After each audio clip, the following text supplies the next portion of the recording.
예, 맞습니다.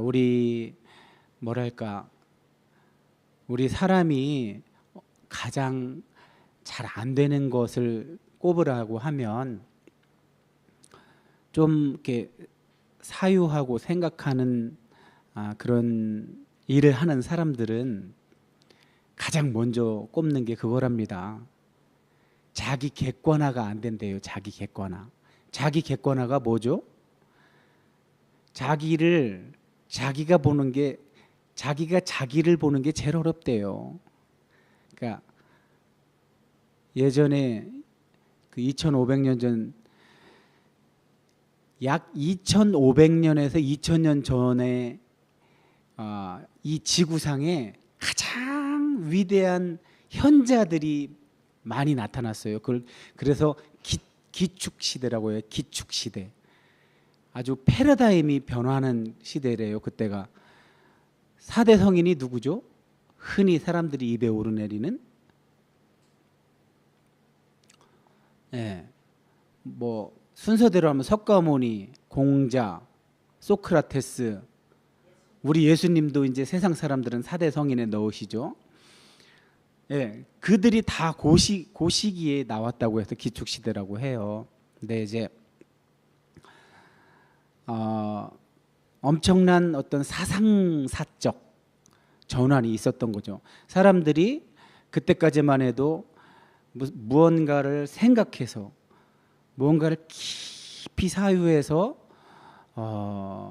어떤 자신을 돌아보고 이 세상에서 일어나는 현상들의 본질이 무엇인지 이런 걸 이제 깊이 알려고 했다는 거죠. 노력을 했다는 거죠. 제가 이 말씀을 드리는 이유는 필요해요. 오늘날 우리가 사는 시대에도 우리들도 필요해요. 내가 정말 신앙생활 잘 하고 있는지 내가 나를 볼 수 있어야 하거든요. 저는 이제 한 주간 제 삶에서 그래도 가장 고민되게 하고 어처구니 없기도 했고 또 한편으로 보람이 있었던 일도 있었는데, 어처구니 없던 건 뭐냐 하면, 그러니까 역시 목회자는 이런 강단에서 말씀을 선포할 때나 삶의 자리에서나 일관돼야 되는 것 같아요. 잠시만 방심해도 뭐랄까 겉으로 드러나는 모습만 보고 그거를 최초로 본 사람이 그 사실을 약간 자기 해석대로 왜곡을 해가지고 주변에 퍼뜨려요. 저는 건강을 위해서 이제 수영을 시작했는데 제가 너무 건강을 많이 회복해서 아내한테 제안을 했어요. 아내도 가족력이 있잖아요. 어머님이 지금 암으로 고생하시잖아요. 그러니까 당신도 암이라는 건 15년, 20년 전부터 관리를 해야 된다. 그렇게 걸려서 이렇게 진단을 받는 거다 해서 제가 졸르고 졸라서 같이 운동을 하는데, 같은 수영장을 나가는데 이제 체온 유지실에서 모르는 사람의 이야기를 들었는데 저에 대해서 이야기하더래요. 근데 부정적으로 얘기하는 모습에 깜짝 놀랐대요. 그래서 제가 그랬어요. 여보, 내가 그런 데 가서 이렇게 다른 사람에게 오해를 살 만한 행동을 하는 사람이 아닌데 왜 그랬지? 알고 봤더니 이제 수영장에 같은 시간대에 같은 반에 있는 사람들이 모임을 하는데 잘 모여지지 않으니까 주로 이제 나오는 사람들끼리 모여서 한번 모임을 가진 적이 있어요. 그때 딱 한 번 모일 때 그 자리에 있었을 때 이제 어떤 이야기가 오갈 때 아마도 그분이 뭔가 자기 자신 안에 갖고 있었던, 내면에 갖고 있었던 어떤 열등의식 같은 게 작용을 했나 봐요. 예를 들면 공부를 많이 하지 못한 엄마들은 보통 그것을 자식한테 투영시키죠. 그래서 자식을 달달 볶죠. 그래서 자식을 공부 잘하게 만드는 일에 아주 그냥 헌신을 하죠. 그런 어머니들이. 사실 그런 어머니들이 대한민국의 사교육을 여기까지 오게 만든 거죠. 어쨌든 그래서 그랬는지 몰라도 그걸 마음에 담고 있었는데, 제가 집으로 가는, 수영이 끝나고 집에 가는 길이 같은 방향이어서 이제 그분은 자기 따님하고 가고 저는 혼자 갔는데 신호를 어기는 모습을 보고 제가 이렇게 말씀을 드렸어요. 그때 참았어야 되는데 약간 친해졌다고. 아이들 보는 앞에서 부모님이 신호 어기는 거 그리고 보여주시면 안 돼요. 우리 애들은 제가 운전할 때 신호만 어겨도 난리 나요. 그건 별로 좋은 모습이 아니에요. 아이들에게 영웅인 그 일본의 오타니 선수라는 사람이 있는데 그 사람이 지금 메이저리그를 아주 휘어잡고 있어요. 근데 그 사람은 야구 선수 시절에 야구 훈련이 끝나면 운동장을 자기 혼자 다 치웠대요. 왜 그랬나 했더니 자기는 그러니까 운이 아주 조그마한 운조차도 자기를 피해가지 않게 하기 위해서 자기가 할 수 있는 최선을 다해놓고 선행을 했대요. 선행. 그 선행을 함으로써 나쁜 운이 자기한테 오지 않게 하려고 그렇게 하는 사람들 있는데 하물며 내가 아무것도 아닌 것처럼 보이는 저 신호를 어겨서 나쁜 운이 나한테 오면 어떡할 거냐고. 종교가 있건 없건 간에 사람들은 규칙을 지켰을 때 그만큼 나한테 유익이 되는 거라고 이렇게 한마디 했는데 거기서 이제 완전 핑그러져 가지고 이제 저에 대해서 좀 안 좋은 이야기를 한 것 같아요. 어쨌든 그거를 제가 아내에게 굳이 이렇게 그럴 리가 없다 교정시켜 주느라고 한 주 동안 애먹었는데 뭐 그거는 어쨌든 그분의 시각이고 관점이겠죠. 그래도 이제 위로가 됐었던 건 제자 중에 한 친구가 이제 신학교를 갔는지 모르고 있었는데 얼마 전에 큰 교통사고로 인해서 힘들었는데 아는 사람들이 많이 중보를 해줬어요. 그래서 다행히 회복이 있어가지고 다시 이제 일상으로 복귀를 했는데 이제 제 영상을 제자들이 보잖아요. 이 녀석이 섬기는 교회의 새벽 예배에 영상을 이렇게 틀어놓고 한다고 하더라고요. 참 그런 걸 볼 때 한편으로는 뿌듯하기도 하지만 또 한편으로는 책임감이 따르는 거예요. 잘해야 되겠구나. 더 잘해야 되겠구나. 내가 제자들한테 했던 그것을 일관되게 지키는 모습을 보여주지 않고 말로만 한다면 그들은 나를 아는데 내가 어떻게 살았는지를 그래서 더 책임감이 생기는 그런 한 주였습니다. 여러분도 이런 말씀을 드리는 이유는 우리가 사모하는 말씀, 하나님이 내게 주신 말씀을 어떻게 이루실지를 내가 예배 끝나고 돌아가서 내 삶에서 기대도 하면서 나도 가만히 있는 게 아니라 의지적으로, 능동적으로, 적극적으로 나도 그 말씀에 참여하는 태도를 가질 때 성령께서 우리를 도와서 우리가 그 말씀이 이루어지는 현장에 우리를 쓰실 거라는 거죠. 그걸 늘 기대하시기 바랍니다. 그래서 이 말씀을 드리고 시작합니다. 자, 오늘 말씀 우리 최 집사님 마이크 켜시고 한번 읽어주시겠습니다. 사흘째 되던 날 갈릴리 가나에 혼례가 있어 예수의 어머니도 거기 계시고 예수와 그 제자들도 혼례의 청함을 받았더니 포도주가 떨어진지라. 예수의 어머니가 예수에게 이르되 저들에게 포도주가 없다 하니 예수께서 이르시되 여자여 나와 무슨 상관이 있나이까? 내 때가 아직 이르지 아니하였나이다. 그의 어머니가 하인들에게 이르되 너희에게 무슨 말씀을 하시든지 그대로 하라 하니라. 아멘. 아멘. 오늘 말씀은 사흘째 되던 날로 시작합니다. 김한진 집사님 저 보세요. 사흘째 하면 무슨 생각이 떠오르세요? 사흘째. 성경에는 성경이 선호하는 숫자들이 있잖아요. 부활하신 날. 그렇죠. 이런 게 여러분도 자꾸 떠올라야 돼요. 성경에 익숙하고 하나님 말씀에 익숙해지면 그런 숫자들이 의미하는 걸 우리는 알고 있기 때문에 딱 들어와요. 그런데 저기에 또 하나 비밀이 있어요. 대체 언제부터 사흘째라는 걸까? 언제부터 사흘째라는 걸까? 우리는 앞에 요한복음 1장 1절에서 18절까지는 서론이라고 했어요. 서론. 요한복음 전체에 대한 요약이라고 그랬죠. 거기에는 어떤 사건을 얘기하는 게 아니에요. 근데 이제 19절부터는 사건이 나오죠. 사건이 차례대로 이렇게 소개되고 있어요.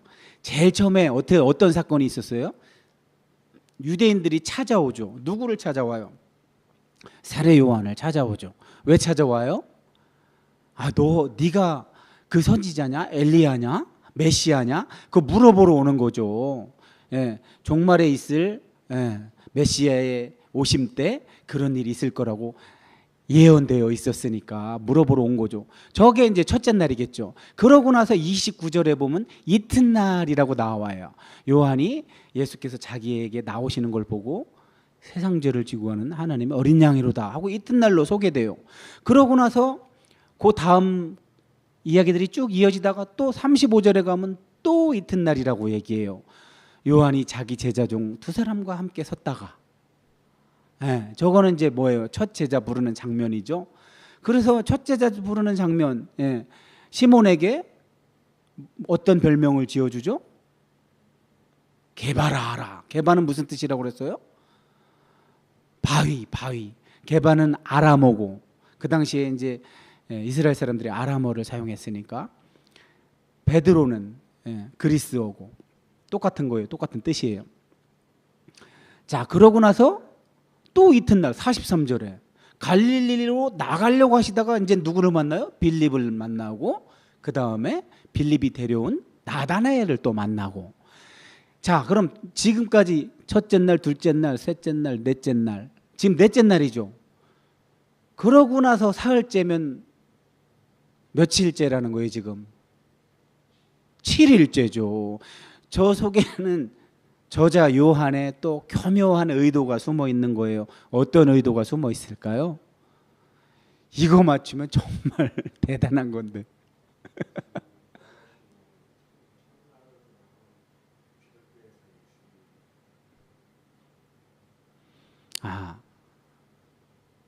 또 우리 김혜순 권사님은 각자 생각을 말씀해 보세요.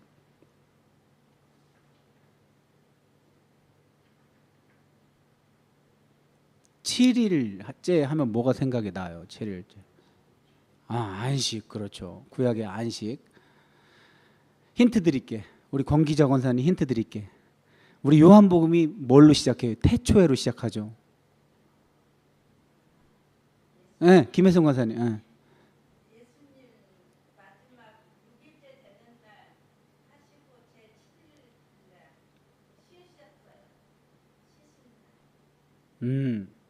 쉬신 날은 맞는데 예수님이 아니라 그때는 창세기 1장으로 돌아가면, 그렇죠, 하나님이 창조하시고 7일째는 쉬셨죠. 좋아요. 아주 좋아요. 우리가 창세기 2장부터 시작을 해서 1장을 생략했기 때문에 좀 뭐랄까 연결하기가 어려우실 수도 있었을 텐데, 이렇게 생각해 보세요. 요한복음은 창세기와 아주 긴밀하게 연결돼 있어요.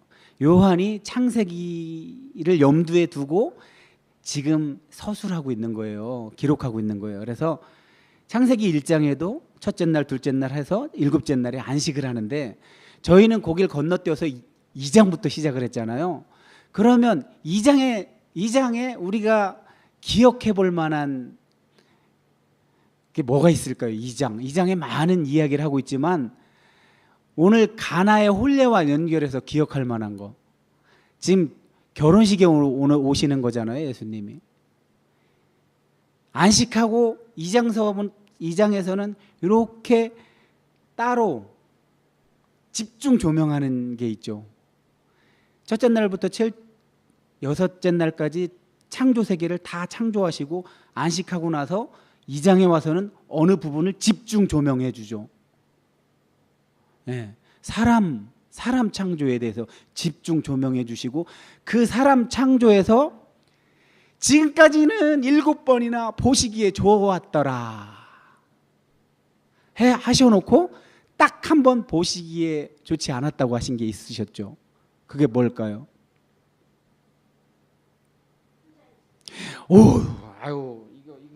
그렇죠. 바로 그거.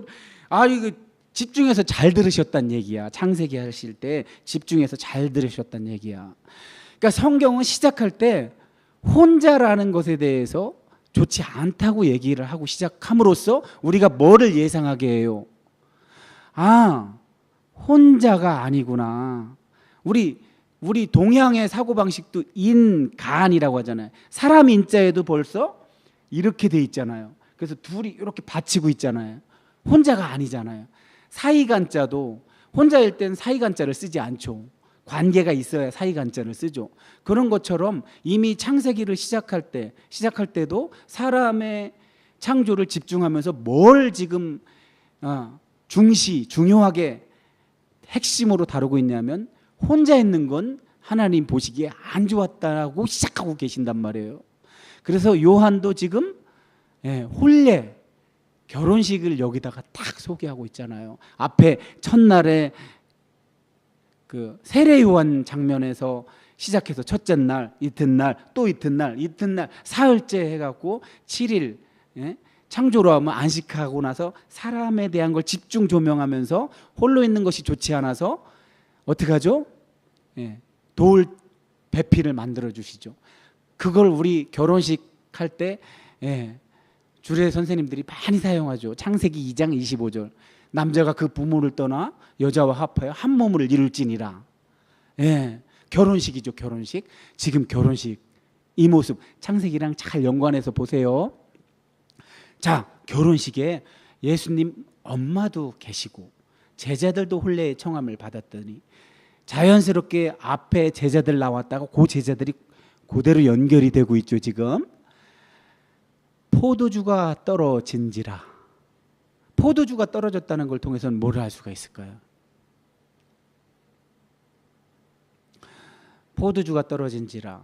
이제 이런 유명한 주석들을 보면 성급하게 저 유대인의 유대교의 황폐함, 그리고 이제 표적을 일으켜서 풍성하게 하실 예수님 기독교의 풍성함과 비교를 하려고 그렇게 상징적인 의미를 먼저 탁 주석에 제시를 하는데, 사실 그렇게 하면 정보만 전달하는 게 돼요. 그보다는 문맥에 따라서 역사적으로 자꾸 접근을 해보려고 해야 돼요. 저 당시에 저들이 살던 곳, 자,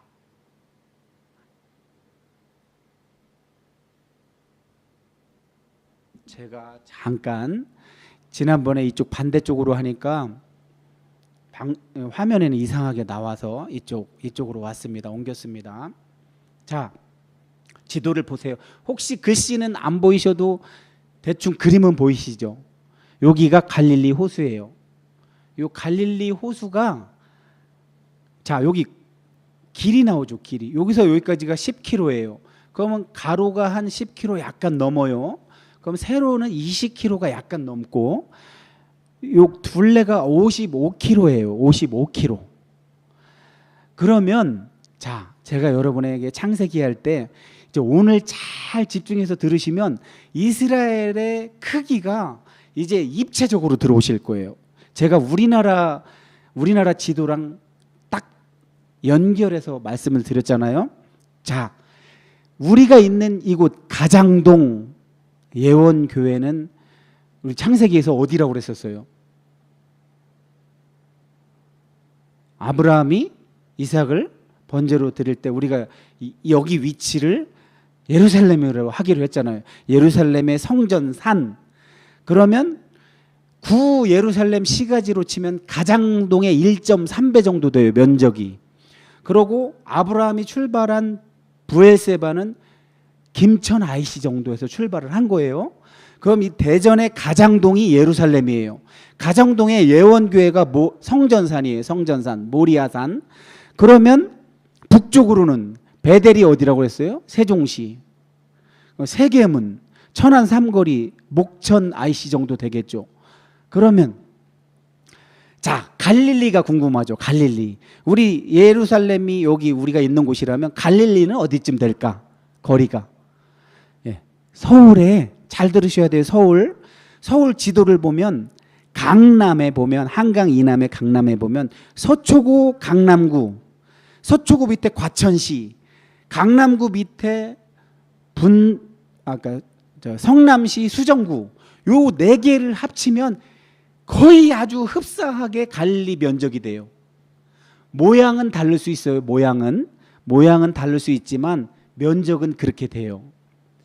다시 한번 서초구 강남구 과천시, 성남시 수정구 이렇게 4개를 합치면 요만한 면적이 돼요. 그래서 대전에서 바라볼 때 서울의 강남 그 정도가 갈릴리가 있는 거고, 자, 영동대교 남단이 요 벳세다라고 보시면 돼요. 영동대교 남단에서 동일로를 타고 계속 북쪽으로 가면 여기 단이라고도 돼 있고 가이사랴 빌립보라고도 돼 있는데, 여기가 의정부를 지나서, 서울에서 의정부 지나서 양주쯤 가면 딱 40km, 서울에서 40km 정도 되거든요.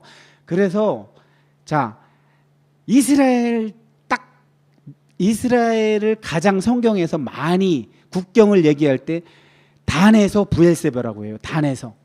단에서 밑에 있는 아브라함이 이삭 번제 드릴 때 출발했던 브엘세바, 이 길이가 잘 연상이 안 됐죠. 이제 우리는 할 수 있어요. 단에서 브엘세바는 어느 정도라고요? 서울 위에 있는, 의정부 위에 있는 양주서부터 김천 IC가 단에서 브엘세바인 거예요. 이러니까 들어오세요? 이렇게 우리나라 지도와 이스라엘 지도를 이렇게 섞어서 연상을 하면 됩니다. 제가 이렇게 굳이 지도를 상세하게 말씀드리는 이유는, 자, 이 예수님 당시에 가나의 혼인 잔치에서 잔치집에 갔다가 그러니까 포도주가 떨어졌다는 것이 역사적으로 맥락상에서는 뭐를 의미하는 거냐면, 이 동네가 엄청나게 가난하고 착취를 많이 당하는 동네였었어요. 예수님이 요 나사렛이 고향인데, 자, 가나는 여기예요. 약 10km 조금 넘죠. 근데 이 세포리스라는 동네가 있어요. 성경에는 나오지 않지만 예수님은 아버지에게 일을 배워서 목수 일을 하셨는데, 아버지가 일찍 돌아가셔요. 틈만 나면 한 10리 정도 되는 세포리스에 가서 일을 하셨어요. 여기 로마식 도시가 여기 건설됐는데 원형 극장도 짓고 엄청나게 일거리가 많아서 틈만 나면 여기 가서 일을 하셨어요. 제가 그랬잖아요. 예수님은 초능력을 사용하지 않고 사람의 몸을 입고 진짜 목수 일을 하셨다고. 그러니까 나사렛 동네 사람들이 맨날 흔하게 보던 목수인데 어떻게 메시아로 알겠어요, 이 사람들이. 그러니까 기적을 일으켜도 안 믿죠, 이 사람들이. 어쨌든 이 동네가 엄청난 착취를 당하고, 이 벳세다에서 가버나움이 있는데, 이 헤롯 안티파스라는 사람이 요 지역을 다스렸는데, 여기다가 생선 가공 공장을 세워놓고, 마태는 여기다가 벳세다에서 베드로, 또 안드레, 뭐 빌립 이런 사람들이 고기 잡아서 가공 공장하면서 여기서 세금 뜯었던 거예요. 세금 세리로서. 그러고 여기서 또 이 티베리아, 이 도시가 이제 그 헤롯 안티파스가 티베리우스 황제를 위해서 바친 도시인데, 이게 제일 큰 도시인데, 이제 헤롯 안티파스가 자주 있어요. 그러면 여기서 세금을 걷어서 착복을 하는 거예요. 자꾸만 지배 계급의 이익에 봉사하도록 이스라엘 사람들을 만드는 거예요. 자꾸만 세리도 시키고 하면서. 그래서 엄청난 착취를 당하니까 먹을 것도 없고, 먹을 것도 없는 판에 포도주가 풍성이 있겠어요? 금방 떨어지죠? 이제 이해를 하시겠어요? 역사적으로는 이랬어요. 역사적으로는 이처럼 엄청난 어떤 삶의 고난 속에서, 결혼이 얼마나 두려웠을까요? 저 당시에 가난한 사람들은 결혼식을 하면 일주일 동안이나 치러야 되는데, 일주일 치르려면 포도주가 그만큼 많이 있어야 되는데 얼마나 두려웠겠어요, 가난한 사람들에게는. 그러니까 예수님의 어머니가 지금 안타까워서 어떻게 할 수가 없는 거예요. 그러니까 예수님한테, 예수님 어머니는 예수님이 기적을 일으킬 수 있는 분이라서 포도주 떨어졌다고 얘기하는 것 같아요, 지금? 이게 우리가 선입관 때문에 그렇게 자꾸 해석하는 거예요. 선입관 때문에. 제가 그랬잖아요. 예수님은 기적을 일으킨 적이 없다고. 공생애 하기 전에 초능력을 사용해서 목수 일을 하지 않았다고요. 그러고 가족들도 예수님 미쳤다고 막 잡으러 다니고 그랬잖아요. 공간복음에 마태, 마가, 누가 보면 예수님 잡으러 다니잖아요. 왜? 열심히 가족 부양하다가 어느 날 공생애 한다고 사람들 가르치고 그러니까 미쳤다고 잡으러 가고 그랬잖아요. 그러니까 여기서 예수님 어머니가 예수님에게 저렇게 하신 말씀은 안타까운 마음에 하시는 거죠. 포도주가 없는데 어떡하지? 그러니까 예수님이 아주 이상한 말씀을 하셔요. 내 때가 아직 이르지 않았다. 내 때가 엄청나게 함축적인 의미를 품고 있는 말이에요. 내 때. 내 때라는 것은 지금 영광의 때를 말하는 거예요. 12장 가면 내 때가 왔다 하시잖아요. 그때는 뭐예요? 이제 십자가에 달리실 그때를 말씀하시는 거예요. 궁극적으로 예수님께서 이 땅에 몸을 입고 오셔서 이루실 그 일, 그 십자가를 통해 이루실 그 일을 이룰 때를 내 때라고 하는 거예요. 지금 예수님은 내 때가 아직 이르지도 않았는데 이걸 상관했다가 뭘 걱정하고 계신 거예요? 만약에 내가 여기서 유명해지기라도 하면 사람들이 나를 그냥 안 둘 텐데, 실제로 뒤에 가보면 오병이어 사건 일으킬 때 어떻게 하려고 했어요? 왕 삼으려고 그랬잖아요. 왕 삼으려고. 드디어 메시아가 오는구나. 다윗 왕을 닮은 메시아가 와서 로마를 정복하고 다시 우리 이스라엘을 회복하겠구나. 그러면 예수님의 공생의 사역이 어떻게 돼요? 방해를 받죠. 그러니까 지금 예수님은 드러나게 지금 기적을 일으켜서 방해받으면 안 되시죠. 그런 뜻으로 말씀하신 건데, 자, 엄마랑 예수님이랑 지금 따로 놀고 있어요. 엄마는 한탄을 한 거고 예수님은 자기 말을 하는 거예요. 내 때가 이르지 않았다고. 지금 맥락상 그렇게 읽으셔야 맞는 거예요. 근데 엄마는 놀라운 말씀을 하셔요. 예수님이 하인들한테 얘기해요. 예수님이 니네한테 무슨 말을 하든지 그대로 하라. 저 말씀을 보면 똑같이 말한 데가 한 군데 있어요.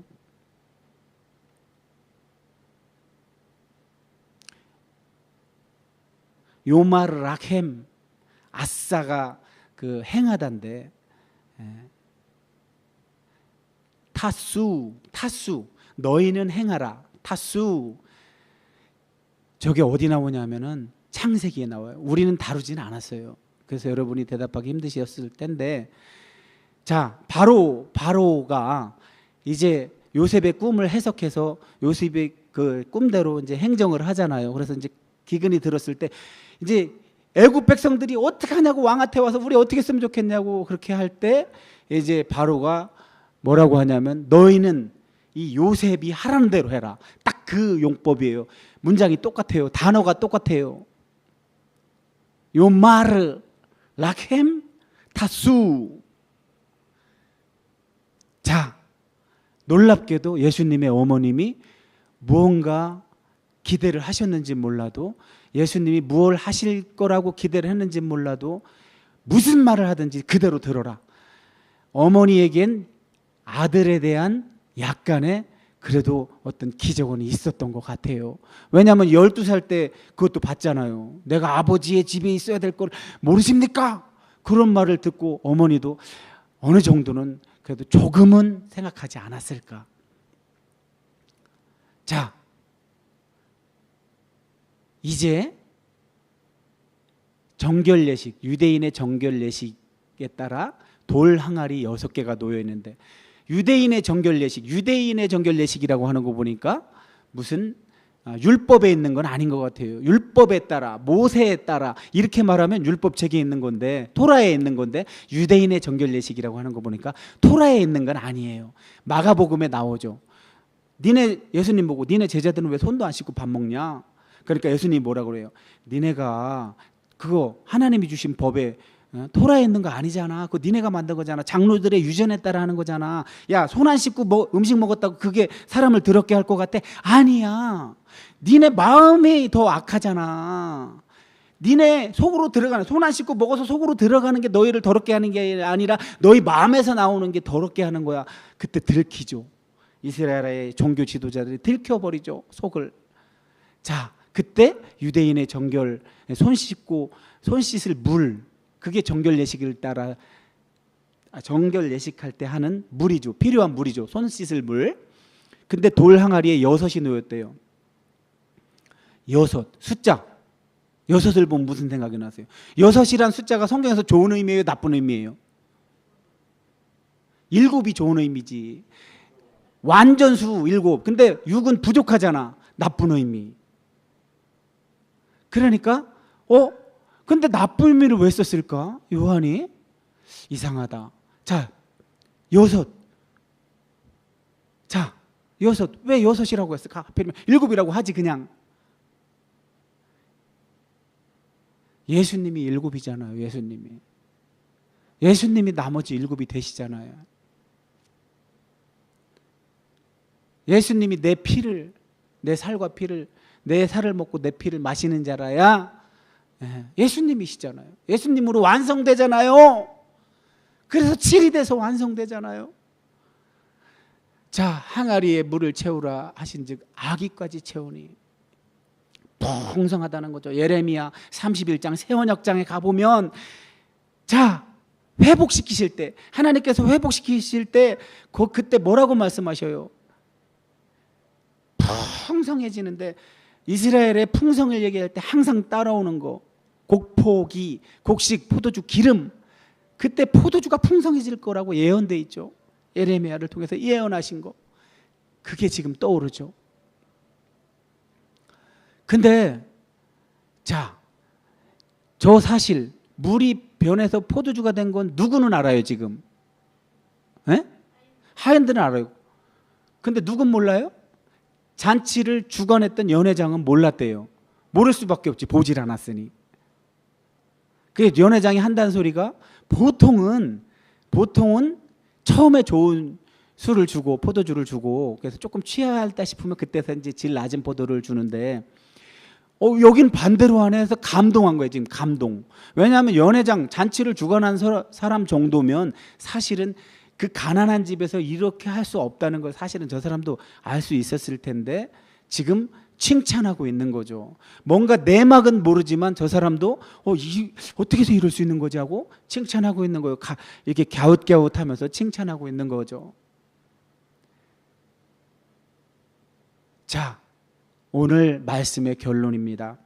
예수께서 이 첫 표적, 왜 기적이라고 안 하고 표적이라고 했을까요? 요한이 즐겨 사용하는 용어예요. 7번이나 표적을 얘기해요. 이 뒤에도 기적이 나올 때마다 표적을 얘기해요. 표적은 기적과 뭐가 다르다고 했어요? 이 기적을 일으킴으로써 뭐를 가리킨다고 했죠. 이 기적 때문에 뭐를 알 수 있게 해주는 거랬어요. 뭐를 알 수 있을까요? 이 표적을 통해서. 좀 전에 제가 말씀드린 것이 힌트잖아요. 예수께서 자기 때에 오셔서 온전히 이루실, 영광을 이루실 그 십자가에서 하실 일, 그분의 보혈을 흘리셔서 이루실 일, 그게 지금 여기 암시되어 있는 거죠. 지금 요한복음은 처음부터 어디를 향하고 있어요? 지금 십자가, 예수님의 순환을 향하고 있는 거예요. 물론 그 뒤에 있을 부활까지도 지금 향해서 가고 있는 거죠. 그래서 시작할 때부터 표적이라는 단어를 사용해서 결국은 예수님께서 완성은 십자가로 완성하신다는 거예요. 십자가로. 그래서 지금 이 표적이라고 단어를 써서 결국은 예수께서 십자가에서 이루실 그 일로 하나님께서 이스라엘을 신부로 맞이하셨던 그 일을 예수께서 지금 요한계시록에 어떻게 표현돼요? 어린 양과 그의 신부. 이스라엘 백성이 하나님의 신랑 신부였다면 이제 예수님이 십자가에서 이루실 그 일을 통해서 예수님과 교회가, 예수님과 성도가 신랑 신부로 맺어주고 있다는 걸 이 결혼식 장면에서, 그것도 물로 포도주를 만드는 그 사건을 통해서 지금 암시하고 있는 거죠. 그래서 표적이라고 말하고 있는 거죠. 그리고 결국은 마지막에는 십자가와 부활로 이루실 영광이지만 지금 처음부터 이 물을 포도주로 만드는 이 기적을 통해서 그 영광을 시작하고 계신 거예요. 결국은 십자가에서 이루실 그 영광을 지금부터 시작하고 계신 거예요. 그래서 영광을 나타내셨다고 지금 요한은 표현하고 있는 거예요. 마지막에 가장 중요한 거. 그랬더니 어떻게 돼요? 제자들이 믿었대요. 그럼 아까 하인들은 알고 있었는데 연회장은 못 받고 제자들은 어떻게 믿은 것 같아요? 그냥 이 말씀만 보면 복음서의 제자들은 항상 예수님 붙어 다녔어요. 먹고 자고 뭐 하여튼 무엇을 하든지 항상 예수님 붙어 다녔어요. 가끔가다 예수님이 혼자 가서 기도하실 때도 있었지만 대부분은 예수님 졸졸졸졸졸 쫓아다녔었어요. 그래서 마리아가 예수님 발치에 앉았다는 게 그렇게 대단한 거예요. 왜냐? 예수님 발치에는 항상 제자들이 붙어 있었기 때문에 감히 거기까지 들어갈 수도 없었는데 마리아가 그걸 뚫고 들어간 거예요. 어쨌든 제자들은 아까 하인들만 본 걸로 나와 있지만 제자들은 본 거죠. 항상 붙어 있었기 때문에 제자들은 물이 포도주 되는 것을 보고 믿은 거죠. 아직까지는 그게 십자가에서 이루실 예수님의 일이라고는 이들이 생각했을지 모를지 몰라도 기적을 보고는 믿는 거죠. 그 기적이 표적인지는 아직 몰라요, 제자들은. 그러나 물을 포도주로 만드시는 분이라면 충분히 그들은 믿을 만하죠. 자, 여러분 어떻습니까? 이 말씀을 대할 때 여러분 오늘 우리는 저 제자들과 같은 태도를 보입니까? 여러분 이렇게 예배 현장에서 말씀이 선포되는 자리에서 하나님께서 여러분을 말씀으로 만나 주셨을 때, 지금 이 시간 여기에서 내게 주시는 그 말씀으로 만나 주셨을 때, 그 말씀이 여러분의 삶의 현장에서 구현될 때, 말씀이 이루어질 때, 말씀이 이루어지는 그 현장을 내가 목격할 때 저렇게 제자들처럼 믿습니까? 여러분이 온몸으로 믿는 그 증상을 드러내고 계십니까? 그렇다면 여러분은 성공하신 겁니다. 그것이 여러분을 성숙해 합니다. 그리스도의 장성한 분량으로 이끄시는 하나님의 고유한 방식입니다. 그걸 신뢰하시기 바랍니다. 그것이 여러분의 삶에서 나타날 때, 우리가 지난주에 나다 나엘에게 예수께서 말씀하셨던 것처럼 이보다 더 큰 일을 보리라. 저와 여러분의 인생에서 예수님께서 보여주시는 그 큰 일들을 경험해 보자고요. 내게 보여주실 그 큰 일을 우리가 기대해 보자고요. 그리할 때 신실하신 주님께서는 반드시 우리를 통해서 그걸 보여주실 것이라는 사실을 믿으시기 바랍니다. 제가